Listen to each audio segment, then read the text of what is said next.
Hello friends, welcome back to my channel. तो आज हम धमाकेदार एपिसोड 11 ऑफ कॉन्फिडेंस क्वीन की बात करेंगे। वीडियो स्टार्ट करने से पहले कहना चाहूंगी कि अगर आपको वीडियो अच्छी लगे तो प्लीज लाइक कमेंट करना ना भूलें। साथ ही साथ न्यू सब्सक्राइबर चैनल को जरूर सब्सक्राइब करें। चलो फिर स्टार्ट करते हैं। एपिसोड 11 की स्टार्टिंग में दिखाते हैं कि ये रैंक जोसेफ आर्किटेक्ट का देख रही होती है और अपने किसी स्टाफ से मिस्टर मोस्टेच से कहती है कि वो कांगहो के पेपर्स के बारे में पता करे जो उसने जर्मनी यूनिवर्सिटी के टाइम पब्लिश किए थे।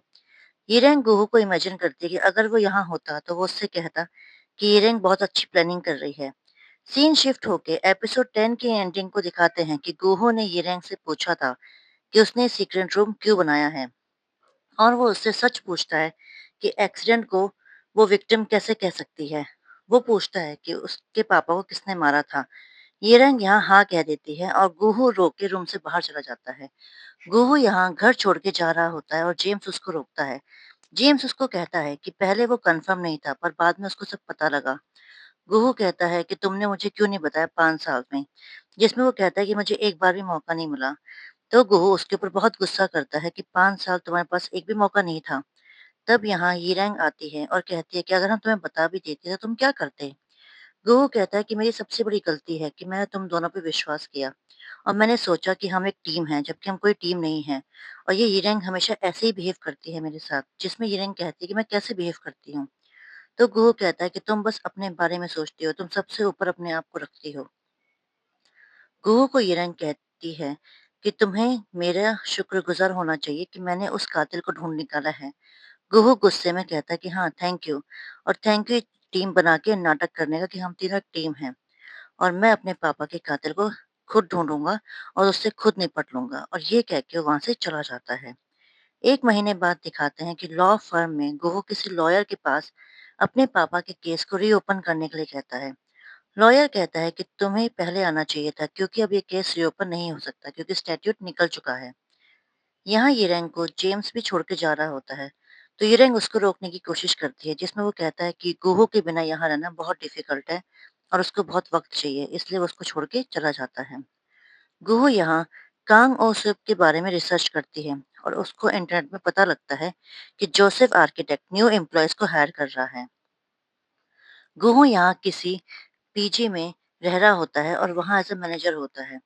गुहू को वहाँ के ओनर बहुत पसंद करता है। यहाँ 2 लड़के उससे कंप्लेंट करने के लिए आते हैं कि उनका खाना कोई रात को चोरी कर रहा है। वो उन्हें कहता है कि बिना बात पे किसी पे शक नहीं करना चाहिए जब तक कोई सबूत ना हो। यहाँ पर फिर एक लड़का कहता है कि तुम यहाँ के मैनेजर हो और चोर को पकड़ना तुम्हारा काम है। सीन शिफ्ट होकर हमें जेम्स को दिखाते हैं कि वो गुहू को रास्ते में देख रहा होता है कि गुहू कैसा और क्या कर रहा है। यहाँ फिर जेम्स ड्रिंक कर रहा होता है और वहाँ की ओनर उसको अप्रोच करने की कोशिश करती है। वो जेम्स को पूछती है कि आज तुम बहुत दुखी लग रहे हो, अगर कुछ हुआ है तो बताओ। जेम्स उसको कहता है कि तुम मुझे डेंजरस इंसान लग रही हो क्योंकि तुम अनजान इंसान से बात करने की कोशिश कर रही हो। सीन शिफ्ट होके वर्ल्ड लार्जेस्ट ऑयल कंपनी का सीईओ और बड़ी-बड़ी कंपनी के सीईओ एक जगह आए होते हैं और यहाँ न्यूज़ में कांगो को दिखाया जाता है कि वो इन बड़ी कंपनीज के साथ कोलैब करने वाला है। वो बताता है कि वो एक सिटी बना रहा है इन लोगों की हेल्प से और वो किसी डेजर्ट एरिया में होगी और उसका कोरियन कंस्ट्रक्शन होगा। यहाँ ये रैंक अकेले प्लान बना रही होती है और स्टडी कर रही होती है। फिर कांगो को दिखाते हैं कि वो किसी से बात कर रहा होता है मीटिंग में और फिर वो अपनी मीटिंग में आके बोलता है लोगों से कि जो एप्लीकेंट्स हैं उनका मुझे ऐसे दिखाओ क्योंकि मैं खुद चूज करूंगा अपने एम्प्लॉयज को। ऐसे में उसे किसी किम एरियम का पेपर दिखता है जिसको देख के वो इम्प्रेस हो जाता है और ये और कोई नहीं ये रैंक होती है। इंटरव्यू का सीन दिखाते हैं और कांगो ये रैंक से क्वेश्चंस पूछ रहा होता है कि यूटोपिया सिटी के बारे में उसके क्या थॉट्स हैं, जिसमें ये रैंक कहती है कि मैं इमेजिन करती हूँ कि गली 80s ज़माने की होगी, जहाँ लोग एक साथ रहते होंगे और एक-दूसरे का ख़्याल रखते होंगे। जिरेन कहती है कि किसी ने भी नहीं सोचा कि यूटोपिया सिटी खुश लोगों के साथ हो, लेकिन मैं सोचती हूँ कि उस सिटी में लोग खुश रहेंगे।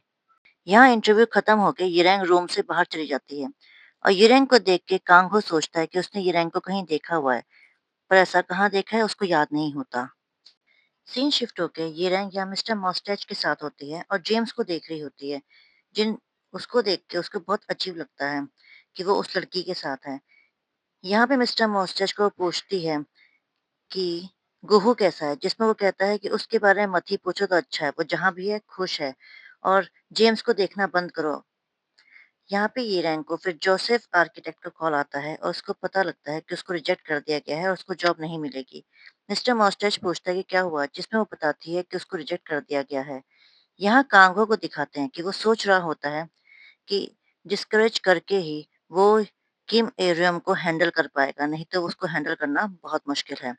फिर वो न्यूज़ में इंफ्रास्ट्रक्चर मिनिस्टर सांगवुन को देखता है, जो कॉन्फ्रेंस में कह रहा होता है कि Korean government mega eco city supporter बनाएगी।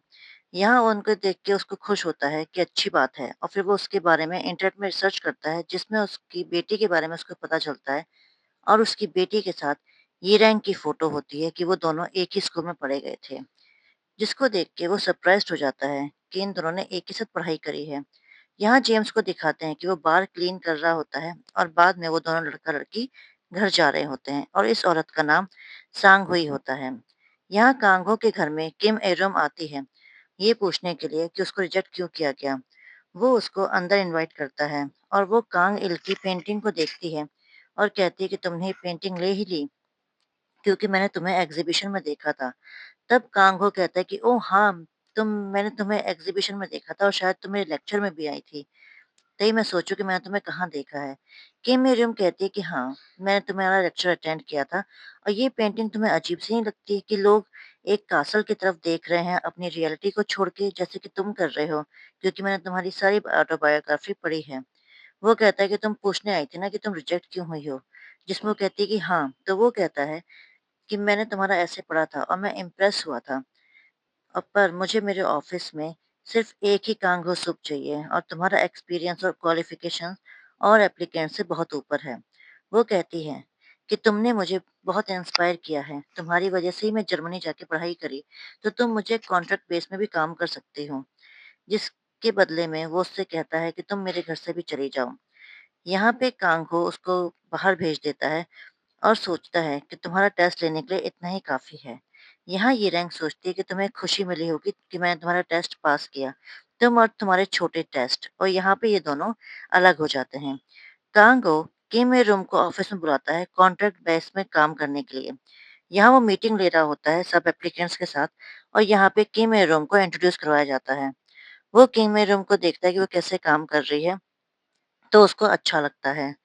यहाँ पे दिखाते हैं कि जेम्स सांघुई को उसके रेस्टोरेंट में ढूंढ रहा होता है और कोई उसको बाहर डरा रहा होता है। वो आदमी उसका एक्स हस्बैंड होता है। वो जेम्स से कहता है कि इस लड़की से दूर रहो, इसने भी मेरी लाइफ खराब की, तुम्हारी भी करेगी। यहाँ सांघुई के बारे में बताया जाता है कि वो आदमी उसका एक्स हस्बैंड था और उन्होंने एक साथ वो उसका बॉयफ्रेंड भी था, उससे पैसे भी लेता था। जेम्स यहाँ बाहर जाके रेबैन को कॉल करता है कि उसको किसी के बारे में पता करना है। जेम्स और रेबैन उस आदमी के जिम में जाते हैं और दोनों यहाँ बॉक्सिंग करते हैं। दोनों के बीच में बेट लगती है कि अगर जेम्स जीता तो ये आदमी कभी भी सांघुई के पास नहीं जाएगा और अगर वो जीता तो जेम्स उस आदमी को 70 मिलियन देगा। यहाँ फाइट हो जाती है और सांघुई जेम्स को कॉल करती है, जो रेबैन पिक करता है। वो उसको बताती है कि वो प्रोफेशनल बॉक्सर है और जेम्स हार सकता है। यहाँ पे लेकिन जेम्स जीत जाता है। सीन शिफ्ट होके गुहू को दिखाते हैं कि वो चोर को पकड़ने का सोच रहा होता है और यहाँ चोर कोई और नहीं, ओनर होता है। यहाँ दोनों एक और ओल्ड मैन होता है जो उस ओनर के साथ झगड़ा करता है कि उसने उसका खाना चोरी किया है। यहाँ पे हड़प होती है और जो ओनर होता है वो बेहोश हो जाता है। यहाँ पे फिर हॉस्पिटल में उसको सब एडमिट किया जाता है और जेम्स यहाँ सांगुई के लिए फ्लावर्स लेके जाता है और वो किसी और आदमी के साथ मूव ऑन कर चुकी होती है। वो गुहू को इमेजिन करता है कि अगर गुहू होता तो कहता कि तुमने इस जैसी लड़की के लिए झगड़ा किया और अब तुम फिर से फाइटिंग करोगे क्या? और यहाँ उसको हीरोइन की आवाज़ सुनाई देती है कि वो गोल्ड डिगर थी। तुम्हें इतना नहीं लगा वो एक्स हस्बैंड, एक्स बॉयफ्रेंड और नया बॉयफ्रेंड कितनी जल्दी वो मूव ऑन हो गई? वो पीछे मुड़ के देखता है तो वहाँ असलियत में यिरैंग होती है, जिसको देख के वो कहता है कि तुम यहाँ क्या कर रही हो? तो यिरैंग कहती है कि मुझे पहले ये बताओ उस औरत में क्या है जो सब लड़के उसके पीछे पड़े हुए हैं? वो उसको कहती है कि तुम्हें एम्बैरेस नहीं होना चाहिए, कोई भी रोमांटिक हो सकता है और तुमने उसको 30 मिलियन वॉन दिए हैं और फिर उसके पति से पिट के भी आ गए, इसके लिए मैं क्या कहूँ? जेम्स कहता है कि तुम मुझे अकेला छोड़ दो और फिर यहाँ सीन शिफ्ट होके हॉस्पिटल का दिखाते हैं कि गुहो पीजी के ओनर से मिलने आया होता है। वो एक वीआईपी सूट में होता है और गुहू उस आदमी से पूछता है कि तुम्हारे पास इतना पैसा है तब भी तुम खाना चोरी करके क्यों खाते हो और पीजी में क्यों रहते हो? जिसमें वो कहता है कि मुझे डिमेंशिया है, मुझे अभी पता लगा और मुझको याद नहीं होता था कि मैं रात को कहाँ जाता था। वो गुहू को बताता है कि मुझे बस सुबह पता चलता था कि मेरे कपड़े गंदे हो गए हैं। वो आदमी गुहू को टीज़ करने लगता है और कहता है कि तुम जिसको प्यार करते हो उसी को टीज़ करते हो। साथ ही साथ वो उसको ये भी कहता है कि तुमने मेरी जान बचाई है, तो बताओ तुम्हें क्या चाहिए? तुम जो भी माँगोगे मैं तुम्हें दूँगा। और वो अपनी सेक्रेटरी को अपने पास बुलाता है।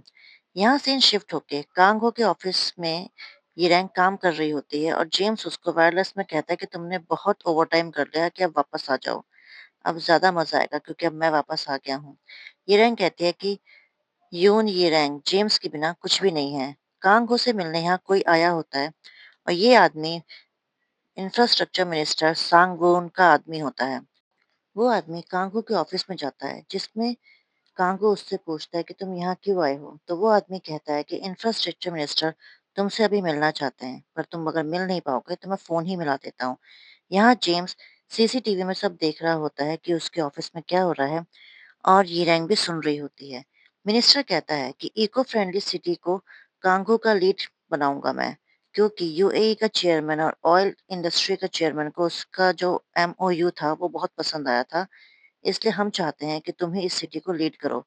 यहाँ जेम्स और यिरेंग घर पे होते हैं, जिसमें यिरेंग कहती है कि मुझे कुछ सही नहीं लग रहा है। जेम्स कहता है कि क्यों क्या हुआ? तो यिरेंग कहती है कि मुझे जानना है कि उसने मुझे हायर क्यों किया।